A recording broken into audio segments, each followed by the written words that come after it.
తెలుగులో చెప్తాను, మీకు కూడా కొద్దిగా తెలుగు వస్తుంది కాబట్టి. ఈ దేశంలో ఏ నాయకుడైనా ఏ నాయకురాలైనా ఒక పార్టీ పెట్టవచ్చు. పార్టీ పెట్టి ఎక్కడైనా పోటీ చేయవచ్చు. ఏ ప్రాంతంలో అయినా ఏ రాష్ట్రంలో అయినా నిరభ్యంతరంగా పోటీ చేయొచ్చు. ప్రజాస్వామ్య భారతదేశంలో అది అందరికీ ఉన్న హక్కు, రాజ్యాంగం ఇచ్చిన హక్కు, బాబాసాహెబ్ అంబేద్కర్ ఇచ్చిన హక్కు, అందులో ఏం అనుమానం అక్కర్లేదు. కానీ ఏ ప్రాంతంలో అయితే మీరు పోటీ చేయాలనుకుంటున్నారో ఆ ప్రాంత ఆకాంక్షలు, ఆ ప్రాంత పరిస్థితులు, ఆ ప్రాంత ప్రజలు, వారి యొక్క మానసిక స్థితిగతులు, వారి యొక్క పోరాటాలు, వారి యొక్క త్యాగాలు కూడా మీరు తెలుసుకోవాలి. వారి మీద అభిమానం ఉండాలి. నేను అడుగుతా ఉన్న పవన్ కళ్యాణ్ గారిని వాళ్ళ, మీరు కొత్తగా పోటీ చేసేది ఏముందండి? జనసేన 2023లో పోటీ చేయలేదా? మీరు చేశారు కదా అసెంబ్లీ ఎన్నికల్లో. మొన్న మున్సిపల్ ఎన్నికల్లో కూడా పోటీ చేశారు కదా 350 వార్డులో. కొత్తగా చేసేది ఏముంది? అండ్ ఇంకోటి, మిమ్మల్ని ఎవరు ఆపుతున్నారు? 2018లో చంద్రబాబు నాయుడు గారు వచ్చారు, పోటీ చేశారు. 23లో మీరు పోటీ చేశారు. పోటీ చేయండి, ఎవరు వద్దంటున్నారు. కానీ మీరు ఇక్కడికి వచ్చి మాట్లాడేటప్పుడు ఇదేదో ఆషామాషిగా ఏర్పడ్డ రాష్ట్రం కాదు, ఏదేదో అనాయాసంగా వచ్చిన రాష్ట్రం కాదు. వేల మంది బలిదానాలతో రక్తంతో తడిసిన నేల ఇది తెలంగాణ. కాబట్టి ఇక్కడికి వచ్చినప్పుడు 1-2 సార్లు ఆలోచించుకొని మాట్లాడాలి. నేను ఒక మాట అన్నారు, ఆయన అడ్డుకుంటున్నారు. ఎవరు అడ్డుకుంటున్నారు మిమ్మల్ని? ఏదో ఊహాజనితమైన ఒక ప్రపంచం సృష్టించుకొని ఎవరు అడ్డుకున్నారు మిమ్మల్ని? 2018లో పోటీ చేస్తే అడ్డుకోలేదు, 23లో పోటీ చేస్తే అడ్డుకోలేదు, ప్రజలు అడ్డుకున్నారు. మేమేం చేస్తాం దానికి? ఒకటి మాత్రం పక్కా, పవన్ కళ్యాణ్ గారైనా ఎవరైనా సరే తెలంగాణ ఆవిర్భావ దినోత్సవం రోజు వచ్చి ఇక్కడ మేము సభ పెడతాం. అది కూడా గతంలో నేను తెలంగాణ ఏర్పడ్డప్పుడు నాకు ఆ విభజించిన పద్ధతి నచ్చలేదు. ఒక ఆయన అంటాడు తల్లిని చంపి బిడ్డను బతికించారంటాడు, ఇంకొక ఆయన విభజించిన పద్ధతి నచ్చలేదు అంటాడు. ఇవన్నీ ఏంటంటే తెలుగు హైదరాబాదీ అల్ఫాజ్ మే బోల్నా అయితే గుమా ఫిరాకి బోల్నా బోల్తే ఇసుకో. నాకు ఇష్టం లేదు తెలంగాణ ఏర్పడని సీదా చెప్పక ఉల్టా పుల్టా మాటలు ఎందుకు? ఇది బాగలేదు, అది బాగలేదు. మరి నువ్వు అది బాగలేక ఇది బాగలేక 11 రోజులు అన్నం తినకుండా ఉంటే మళ్ళీ తెలంగాణ ఆవిర్భావ దినోత్సవం రోజు మీటింగ్ పెట్టాల్సిన అవసరం ఏముంది? సరే మీటింగ్ పెడదాం అనుకున్నావు, అడ్డుకున్నది ఎవరు? కాంగ్రెస్ ప్రభుత్వం. ఏమైనా అనాలనుకుంటే వాళ్ళని అనాలా?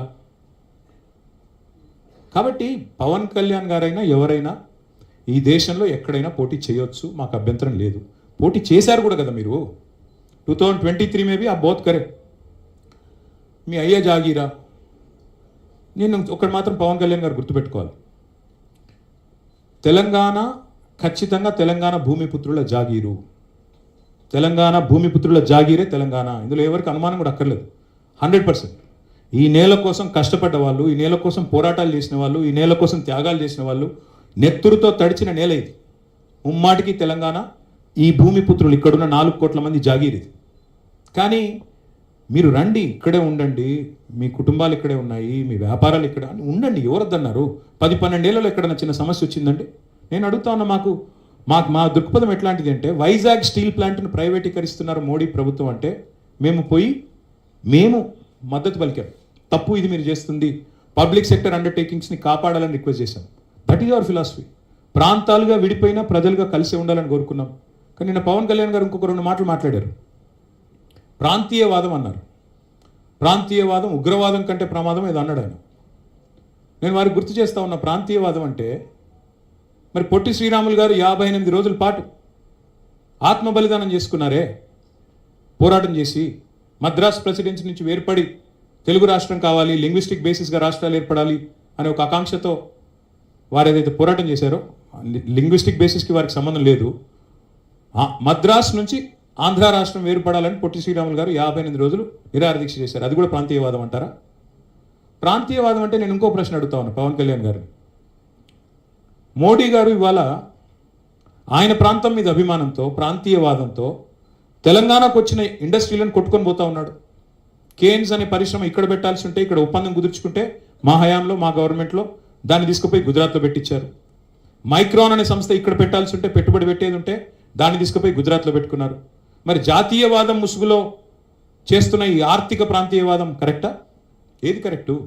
అంటే ప్రధానమంత్రి గారు గుజరాత్కే ప్రధానమంత్రిగా వ్యవహరించడం కరెక్టా? చెప్తారా దీనికి సమాధానం పవన్ కళ్యాణ్ గారు? కాబట్టి ప్రాంతీయవాదం, ఇంకో మాట చాలా విచిత్రమైన మాట అన్నారు నిన్న ఆయన. ఇంకొన్ని రోజులైతే జనగణమన పాడరు. మాకు జనగణమన మాకు నేర్పించాల్సింది ఏం లేదు. దేశభక్తి గురించి మాకు పవన్ కళ్యాణ్ గారి దగ్గర పాఠాలు నేర్చుకోవాల్సిన అవసరం లేదు. ఈ నేల ఆనాడు నిజాం సర్కార్కు వ్యతిరేకంగా పోరాటం చేసిన నేల, కమ్యూనిస్టులు కదం దొక్కిన నేల ఇది. కాబట్టి మాకు పోరాటాలు కొత్త కాదు, మాకు యుద్ధాలు కొత్త కాదు, త్యాగాలు కొత్త కాదు. మాకు వాటి గురించి జాతీయ భావన ఉంది. ఇక్కడ దేశాన్ని గౌరవించే సంస్కృతి ఉంది. వి contribute to the nation. We are less than 3% of India, but we contribute 5% of India GDP. So we don't need any kind of moral lectures are moral policing from. వారు ఆంధ్రప్రదేశ్ ఉప ముఖ్యమంత్రిగా వారిని గౌరవిస్తాం. వారిని ఆంధ్రప్రదేశ్ ఉప ముఖ్యమంత్రిగా డెఫినెట్ గౌరవిస్తాం. ఒక కళాకారుడిగా, ఒక నటుడిగా అభిమానిస్తాం. ఒక సోదరుడిగా ఇంటికి వస్తే బిర్యానీ పెడతా, హైదరాబాదీ బిర్యానీ పెడతా. కానీ వచ్చి మా సెక్రటేరియట్లో కూర్చొని పెత్తనం చేస్తాము మా రాజకీయాల్లో. మరి ఇంకా మొన్ననే కదా వేరుపడ్డది, ఇంత కష్టపడి 60 ఏళ్ళు పోరాటం చేసి మొన్న వేరుపడ్డాం 2014లో. మొన్న చంద్రబాబు నాయుడు గారు రానే వచ్చే 2018లో. మళ్ళీ ఇప్పుడు మీరు కూడా వస్తారు 2023లో. That's all I'm saying. Last word I like to say on this. Pawan Kalyan గారిని మధ్యన ఓజీ అని సినిమా వచ్చింది. I would like to remind my brother Pawan Kalyan, we have a Telangana OG KCR. ఇక్కడ మా కేసీఆర్ గారు ఉన్నారు, ఆయన చాలు మాకు. He will take care of us, he will take care of the state and our issues. Supplementary. Yeah, Ratna, About- please. Sir, if I can take a भाई. Yeah, Ratna. Yeah, please. Go ahead. Yes ma'am. अरे mic तो दो यार. आवाज बढ़िया बताइए. नहीं please बोलिए. You almost said the Ramayana and Ram and Sita, but the charge from BRS, I'm sorry, from the Congress is that the BRS has left the state high and dry completely, that they have to pay 95,000 crores. I'm saying this question to your answer, to your statement yesterday saying that the Congress has undone what BRS has done. And another question is, Kishan Reddy made an allegation saying that the BRS fooled the people by promising Bangaru Telangana, but all they did was a Bangaru family. Could you please throw some light? Ma'am, unfortunately, Mr. Kishan Reddy doesn't have a problem when he has to work with Chandrababu Naidu ji, whose son is a minister, whose brother-in-law is an MLA. वहाँ पे उनको family politics नहीं दिखता है जहाँ उनको ज़रूरत है. बिहार में नीतीश जी और उनके लड़के के साथ काम करने में उसको कोई तकलीफ नहीं है. पर जब बीजेपी को जहाँ कहीं भी, मतलब शिवसेना में जब उद्धव ठाकरे जी, आदित्य ठाकरे जी थे, उनके साथ भी काम करने में कोई मसला नहीं था. जब उनको जो लोग उनके खिलाफ हैं, जो लोग उनसे लड़ते हैं, उनसे भेदभाव रखते हैं आइडियोलॉजिकली, उनकी जब बात आती है तो किशन रेड्डी जी काफ़ी कुछ बोलते हैं. सो मैं उनके बारे में ज़्यादा नहीं बोलूँगा. पर एक चीज़ ज़रूर कहूँगा जो आपने पूछा, that we left the state high and dry. I will leave this with our press club friends. ఇది కాగ్ లెక్క, కాగ్ రిపోర్ట్. ఇది కాగ్ లెక్క. ప్రతి నెల మిత్తి ఎంత కడుతున్నది మన తెలంగాణ ప్రభుత్వం. ఇది 2025-26 ఈ ఫైనాన్షియల్ ఇయర్కి సంబంధించిన లెక్క. ఏప్రిల్లో కట్టింది 2260 crores, 2260 కోట్లు. జూన్లో